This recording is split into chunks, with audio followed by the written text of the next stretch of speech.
yari na, Yorme napasugod dito sa Recto, Menjola, Manila. Ito yung aftermath at tingnan mo naman yung nangyari dito. Puno ng mga sulat, yung salamin basag pa dyan, yung mga dito, Center Island wasak din. Ang nangyari ito kahapon, ito yung ginawa nila. Talagang pilit nilang ipasok dito sa Menjola. Actually, mutik na mapasok eh. Wasak nga yung pinaka barbed wire niya dito. Nagbabato sila ng mga bato.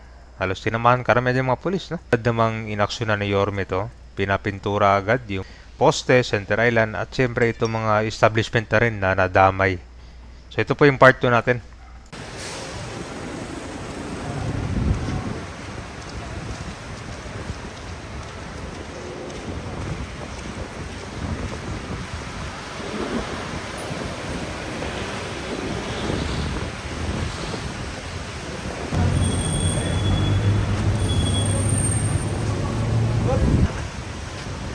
Dito, hindi ko lang pinagsusulat ito lang dito. Hindi lang yung pinagsusulat, sir, no? Oh? Ano to? Dagdag trabaho to.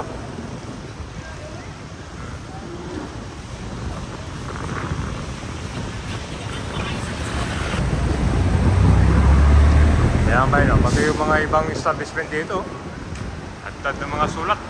Kapag kasi Sunday, walang pasok. Nagugulat yung mga kon dito. Nagugulat yung kon dito, itong bangko. Kinaba eh.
Mag-like and share yung live natin ngayon na walang pasok dito sa Metro Manila ngayon na lahat ng mga all levels of school.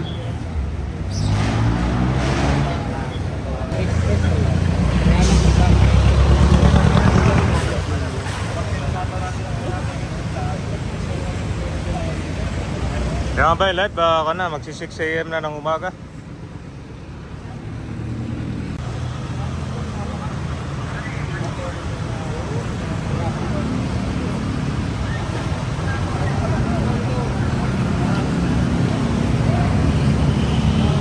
Lang dito sa rally kahapon, no? Parang hindi kasama sa napag-usapan. Program lang, gawin sa tripan.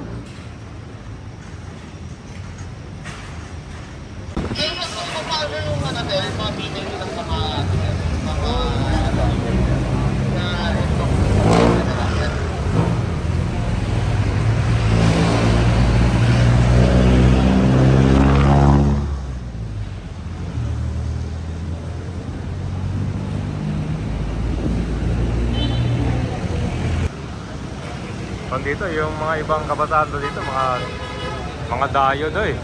Hindi daw taga Manila. Parang na-organize kayong mga dumaan dito ng mga kabataan kahapon eh. Kaya ma-share kami, ma-share yung live natin. Siguro may napasugod dito sa Recto. Today is Monday, walang pasok kabayan na sa Metro Manila. Yung mga binaboy nila, wala na. Tanggal agad, yan ang pasag po. Na pinagtripan. Hindi mo alam kung program, parang trip-trip lang ginawa kahapon eh.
Pahinga ka rin daw. Ayun, mapahinga rin lang. So, pula ngayon.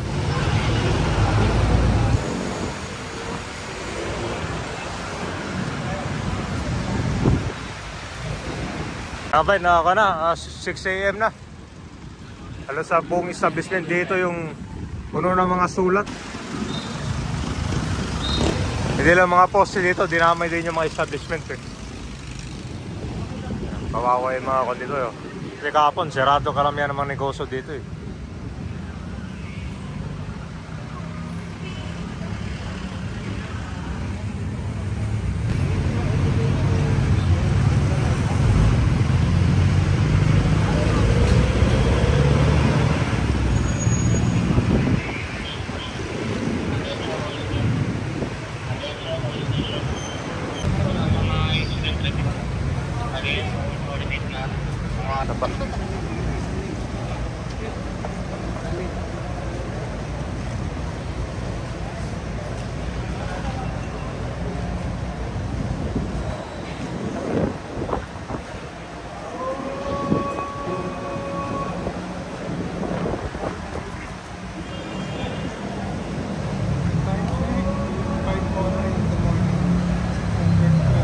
Yes, kay Ma'am Walking, magandang umaga kay Ma'am Marita.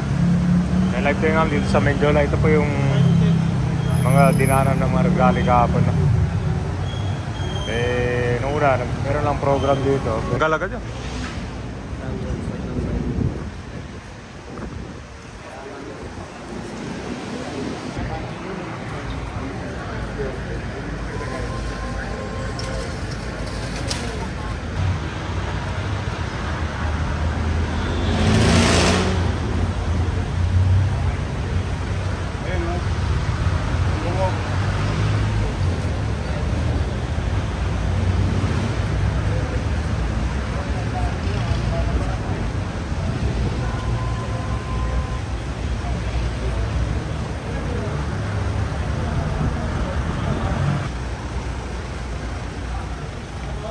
Marami na siya ng kulay puti dito.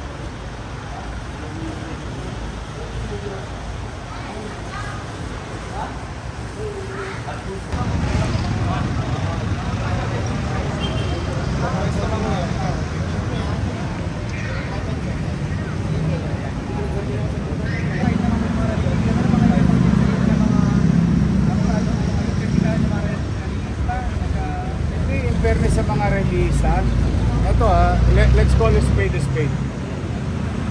In fairness sa mga relisa, walang ganun. Ito lang mga tolo-tolongges na ito na ayan kung bakit kailangan talaga ng pagsasayos. Kasi katulad niyan, hindi naman mga kayo ba, kayo na lang tatanungin ko, yung mga nagsunog dyan, ang baboy ito nagsira dito. Rallyista ba yun? Ang alam ko, rallyista talagang they would express themselves. Bisa nakakita tayo mga FPG. Pero there's an ideal or thoughts and beliefs behind that. Pero ito yung mga nahuli natin na nanunog ng motor, nagagis ng molotov, nanira ng private property. Kaya kasi na-mention nyo, kabandi ng bayan yung Ayan. dito. Do we have an initial estimate on how much the damage was this? Kwentayin natin. Palagay yung millions. Sigurado. Wala, mahal ng stock. Pangalawa, yung mga bakal na pangharan dyan para safety sa pagtawid. Tapos yung mga binaboy nila na yan. Tapos sir, info po kung ilan yung nahuli on the intensified curfew. Marami-rami. Yan, that's another story. That's a violation of curfew. MDSW niya. Pero yung mga minor de edad na nahuli dito, kasama yun doon sa nagsunog. As of the last year pala sir, nasa 72 pa lang. Ilan na po ngayon? Yung total na nahuli, both from 100 Ayala, plus. over 100 na sir. Mga dayo eh. Taguig, nakita ko yung mga address eh. Taguig, Pasay, Parañaque, Caloocan, Quezon City. May nagano eh, may nag-organize eh. Inaalam namin ngayon yung ano, may mga balita kami, mga dating politiko, Filipino-Chinese, may isa naman lawyer. Ayan yung mga binabantayan namin yun. Manggulo. Eh, kayo naman eh, Christine, mapayapa naman yung mga nangisa. Malimpuyo lang ang damdamin nila, pero wala naman ng basag. But anyway, I'm happy to report to you, passable na yung recto. Pati yung mga nagmumotor ay ligtas na rin sa mga bubog, graba, buhangin. Makadadaan silang ligtas. As of kanina, mga pag-alas 12 pasado, madaling araw. So, pinagpahinga lang namin saglit yung iba. Now we are resuming our fixing. Siyempre, deserve ng taong bayan ang maliwalas na lugar. So, we'll do our best to fix what they have destroyed, to fix the mess na iniwan nila. Karapatan din ng ibang taong bayan, ang mas maraming taong bayan ang maliwalas. Kaya naman doon sa kagabi, no, bumibili kami ng pagkain ng mga pulis eh, may lumapit sa akin estudyante, nangangamba sila, sa dormitoryo sila dito. Eh, sabi ko, pumanatag kayo. Eh, may nagpapakalat pa na pinapasok ng pulis yung dormitoryo. Nakadrugs yata yun, tamang hinala. Eh, wag ko kayong papaniwala. Kung marami namatay, eh, di sana nakita na ng media. May nakita na ba kayo? Are you sure? O pare-pareho tayo nalaman na wala? Kasi marami mga... Ako, feeling ko kasi yung mga nagpo-post na sinusugod sila ng pulis, may namatay. Ito yung mga nanggulo eh.